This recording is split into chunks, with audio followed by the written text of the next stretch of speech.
Hello guys, good morning. So ayan, importante talaga, sobrang importante ng birth chart reading, sobra.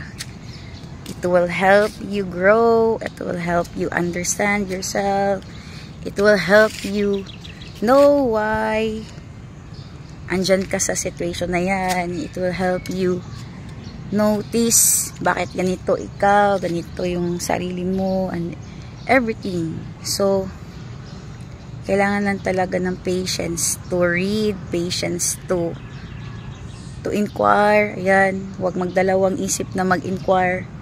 If nakita mo ang video na to, charot na ganun talaga, no? Kailangan mo ng mag-dig deeper pa sa birth chart reading, kasi it will open many things na sa sarili mo. Kailangan mo lang talaga mag-trust the process, at saka ayun, mas kilalanin yung sarili para mas mag-dig deeper ka dun sa path mo, at alam mo or may answers ka deep within you sa mga katanungan mo sa sarili. Especially kung ikaw ay di ba, nahirapan magkaanak or nahirapan sa opportunities sa trabaho, sa work, sa pera, ganun. Bakit may mga lessons ka or struggles sa part na yan? So kailangan mo yan maintindihan at maunawaan kung bakit siya ganun.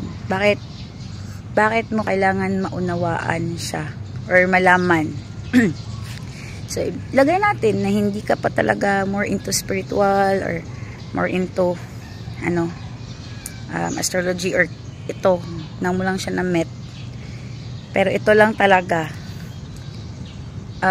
Siguro maraming masasabi yung mga makakita, daming sinisend or ang haba-haba ng reading, but bahala na kayo.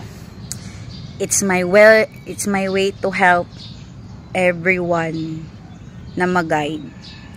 Basta ayun yung way ko. Bakit 50 pages siya? Bakit ang haba niya?